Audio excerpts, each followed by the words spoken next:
I grew up in a Christian home, raised in church. My mom left whenever I was 8 months old. It was around 7th grade that my stepmom and my dad were constantly fighting, and it made me feel so upset because I feel like they didn't have time for me. And I dreaded coming home, and I started to feel really lonely and looked to guys for attention.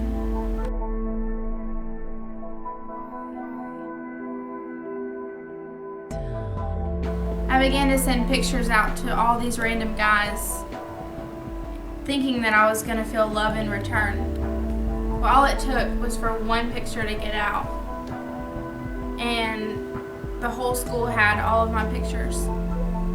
I remember the day that it happened. I figured out that everyone had my pictures. I came home, and I remember going to the kitchen, and I grabbed a knife, and I went to my room, looking in the mirror. I held it up to my neck and started to feel and think that no one cared about me and no one loved me, or they wouldn't even care if I was gone. And as soon as I was coming in, I was gonna commit suicide, and I just heard a voice in my head say, "Stop. I care about you."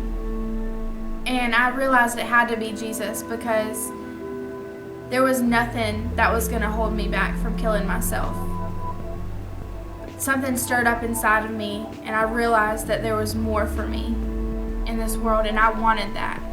So I started to seek God, and I experienced Him. And then I didn't understand, because the same things reoccurred. And it was about my 11th grade year that I started seeking attention from guys again. I lost my virginity. I overused sex, drugs, and alcohol, and I thought that it was going to fill the void inside of me, but it never did. I really wanted to change, because I knew that there was a potential in me, and I wanted God. I wanted to experience Him on a deeper level, and that's whenever my sister introduced me to Memphis Master's Commission. I didn't want to go, but God had other plans. I began to battle between going to Memphis Master's Commission or living the worldly life.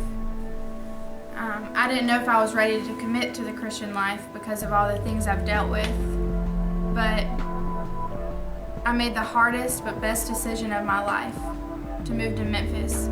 I now have a relationship with God.